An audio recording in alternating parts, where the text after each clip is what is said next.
Pada pertemuan hari ini,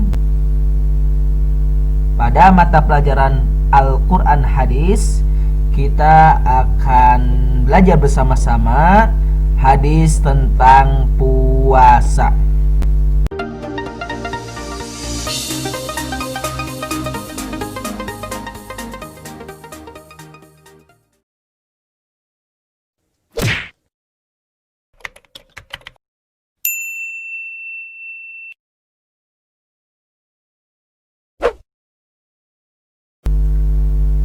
A'udzu billahi minasyaitonir rajim. Bismillahirrahmanirrahim. Assalamualaikum warahmatullahi wabarakatuh. Apa kabar anak soleh dan solehah yang dirahmati oleh Allah Subhanahu wa ta'ala? Pak Yogi yakin anak-anak semuanya dalam keadaan baik, sehat, walafiat. Pada pertemuan hari ini, pada mata pelajaran Al-Quran Hadis, kita akan belajar bersama-sama hadis tentang puasa. Pak Yogo tidak akan pernah bosan mengingatkan kepada anak-anak semuanya untuk tetap semangat belajarnya. Jangan malas-malasan. Walaupun anak-anak semuanya saat ini masih belajar di rumah, belajar secara daring atau belajar secara online, tapi tidak mengurangi semangat anak-anak semuanya. Dan saksikan video pembelajaran ini dari awal sampai akhir, karena dengan menyaksikan video pembelajaran Al-Quran Hadis ini dari awal sampai akhir, anak-anak bisa memahami, mengerti materi yang Pak Yogo sampaikan pada pertemuan kali ini. Baiklah, kita langsung ke materi. Yang pertama adalah lafaz hadis tentang puasa. Pak Yogo akan bacakan lafaz hadis tentang puasa. Anak-anak simak dan ikuti bacaan Pak Yogo yang akan Bapak bacakan lafaz hadis ini. Diawali dengan membaca lafaz ta'awudz. A'udzu billahi minasyaitonir rajim. Bismillahirrahmanirrahim. Ani bani Syihabin akhbarani Sa'id binil Musayyibi annahu sami'a Aba Hurairah radhiyallahu anhu qala sami'tu Rasulallahi sallallahu alaihi wasallam yaqulu qala Allahu ta'ala azza wa jalla kullu amali bani adama lahu illa siyam fahuwa li wa ana ajzi bihi.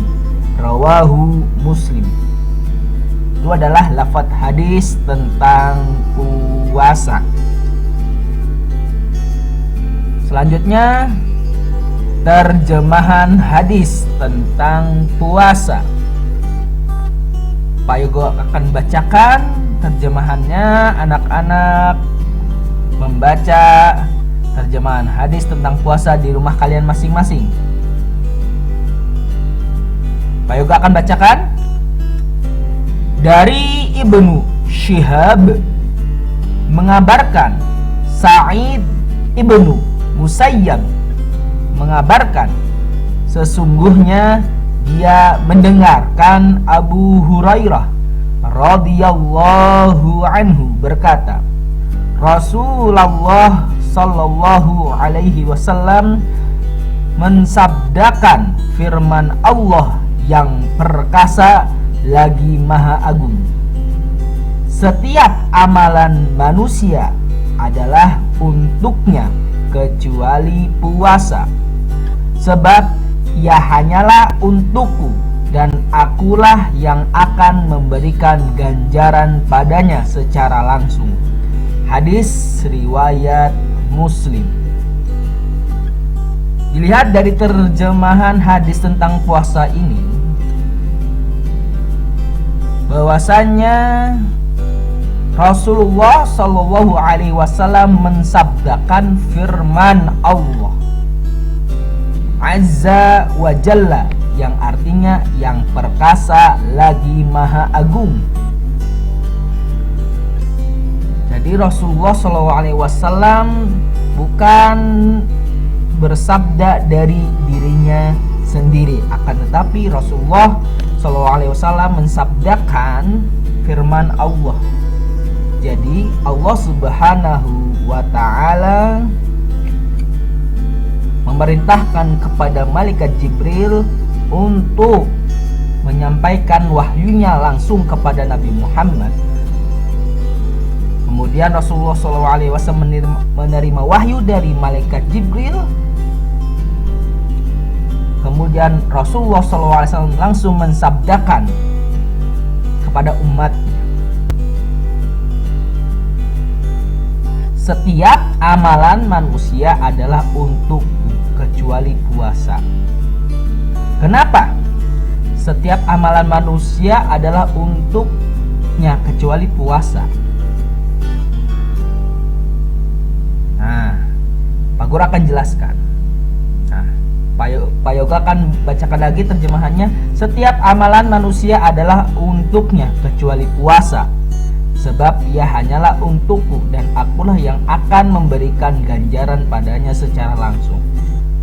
Pak Yoga akan jelaskan maksud dari hadis ini atau terjemahan hadis ini, bahwasannya ibadah puasa itu sesuatu ibadah yang tidak bisa dilihat oleh orang lain. Kita tidak tahu melihat orang lain apakah dia puasa atau tidak. Kemudian ibadah puasa adalah ibadah yang hanya seseorang yang melaksanakan puasa dan Allah Subhanahu wa Ta'ala yang tahu. Maka di sini ibadah puasa ini adalah ibadah istimewa, karena ibadah puasa ini tidak condong atau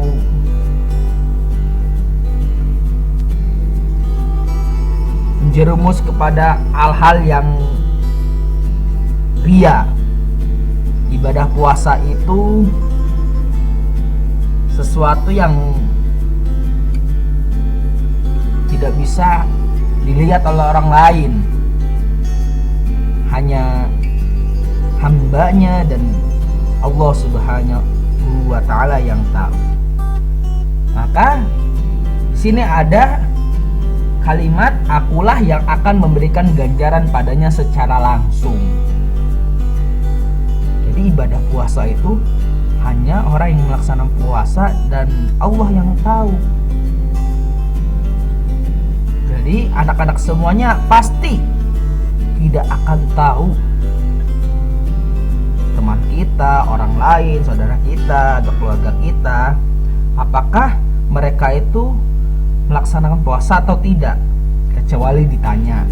Kecuali orang yang berpuasa itu bertamu ke rumah saudaranya, ke temannya, kemudian temannya, keluarga atau saudaranya menawari makan dan minum, otomatis orang yang melaksanakan puasa itu memberitahu bahwasanya dia sedang puasa. Akan tapi ibadah puasa itu suatu ibadah yang tidak bisa diketahui orang lain. Maka dari itu puasa adalah ibadah yang istimewa. Allah Subhanahu wa Ta'ala langsung menjelaskan bahwasanya ibadah puasa adalah ibadah yang langsung diberi ganjaran dari Allah Subhanahu wa Ta'ala. Allah Subhanahu wa Ta'ala langsung memberikan ganjaran kepada orang yang melaksanakan puasa. Setiap amalan manusia adalah untuknya, kecuali puasa, sebab ia hanyalah untukku dan akulah yang akan memberikan ganjaran padanya secara langsung. Dan hadis ini diriwayatkan oleh Imam Muslim.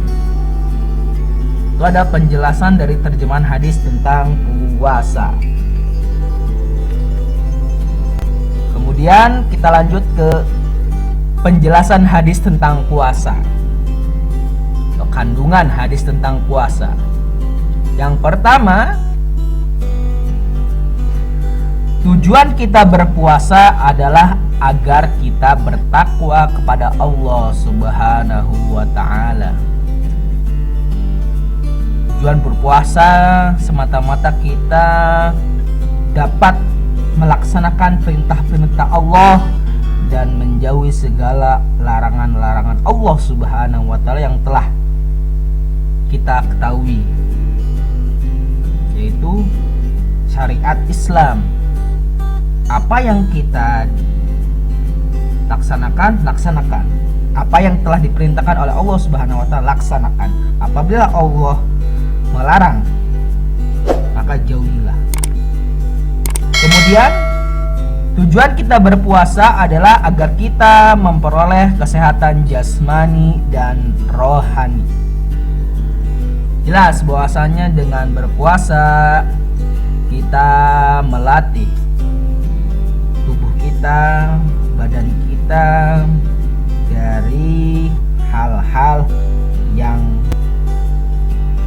tidak baik, hal-hal yang bisa membahayakan tubuh kita atau jiwa kita. Maka dari itu dengan berpuasa kita dapat memperoleh kesehatan jasmani, sehat badan, sehat tubuhnya, dan rohani.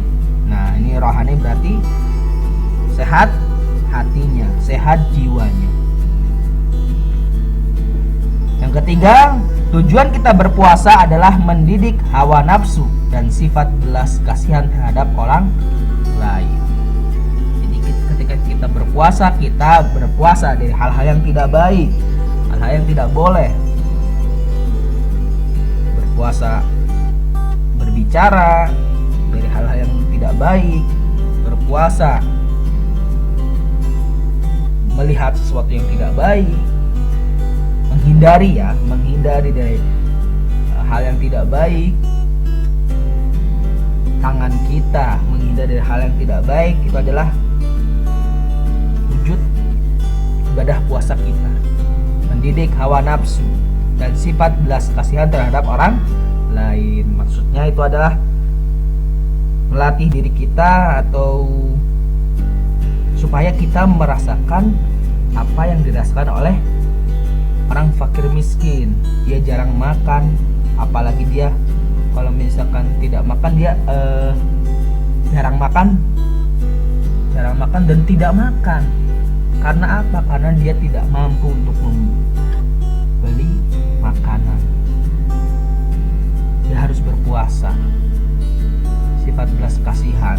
Dan ibadah puasa juga adalah kesempatan kita untuk beramal baik. Karena dengan berpuasa kita bisa beramal baik, itu ganjarannya berlipat ganda. Nah, seperti itu. Yang keempat, tujuan kita berpuasa adalah membersihkan diri dari sifat iri, dengki, dan sombong, serta memperoleh kecerdasan akal dan pikiran. Nah, berpuasa itu dapat mensucikan diri, membersihkan diri dari sifat iri, dengki, dan sombong, menjauhkan diri kita dari sifat iri, dengki, dan sombong. Kita tidak boleh sombong karena kita diciptakan oleh Allah Subhanahu wa Ta'ala. Allah Maha segalanya. Dengki, kita tidak boleh benci terhadap keadaan orang lain. Kalau orang lain lebih dari kita, kita jangan iri, dengki. Itu semata-mata adalah takdir Allah, keinginan Allah Subhanahu wa taala. Apabila kita di bawah orang lain, itu semata-mata Allah Subhanahu wa taala menguji kita. Allah sayang kepada kita. Belum tentu orang yang lebih dari kita itu bisa seperti kita. Belum tentu Allah Subhanahu wa taala menyayanginya. Tapi diuji juga.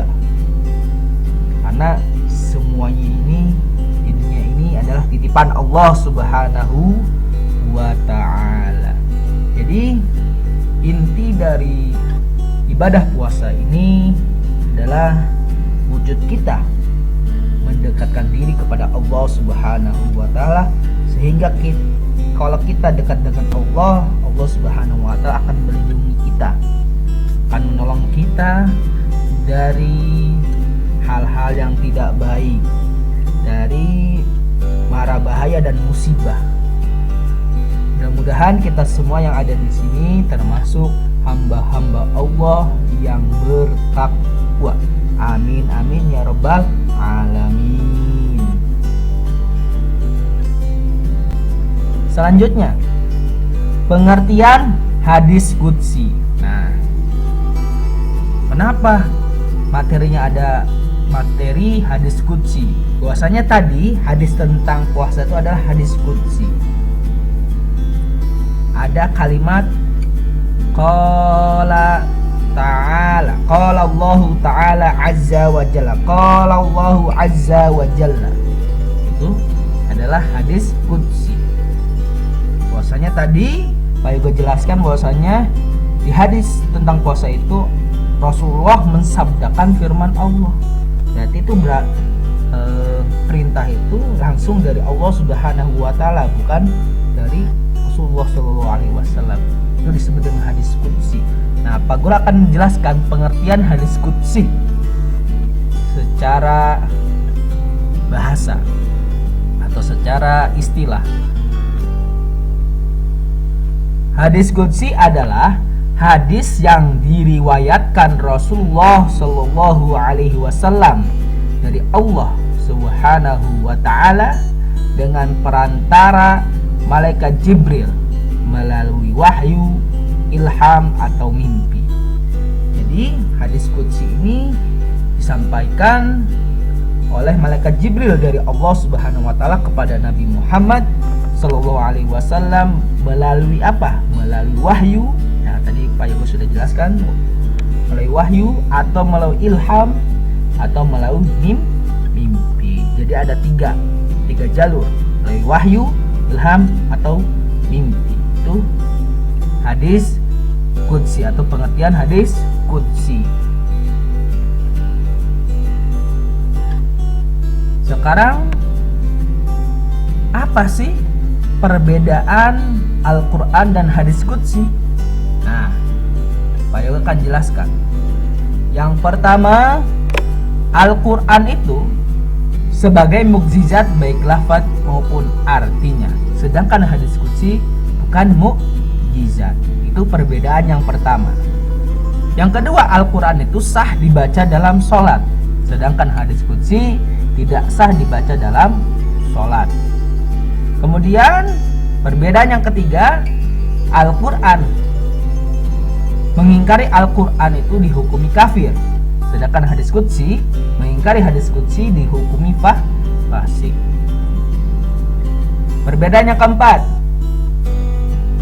Al-Quran itu baik lafaz maupun maknanya dari Allah Subhanahu wa taala, sedangkan hadis qudsi hanya maknanya saja dari Allah Subhanahu wa taala, sedangkan lafaznya dari Nabi. Perbedaan yang kelima, Al-Quran tidak boleh diriwayatkan dengan maknanya saja. Maksudnya, ketika menyampaikan ayat-ayat suci Al-Quran, tidak boleh artinya saja. Kalau kita menyampaikan tausiah agama, kultum, khutbah, nah, dalam menyampaikan ayat suci Al-Quran tidak boleh artinya saja, akan tetapi dengan lafaz Arabnya. Sedangkan hadis qudsi boleh diriwayatkan dengan maknanya saja. Jadi dalam menyampaikan hadis qudsi boleh, hanya artinya saja yang disampaikan, baik dalam khutbah, dalam tausiah agama, kultum dan sebagainya. Perbedaan yang keenam, Al-Quran tidak boleh disentuh oleh orang yang berhadas, orang yang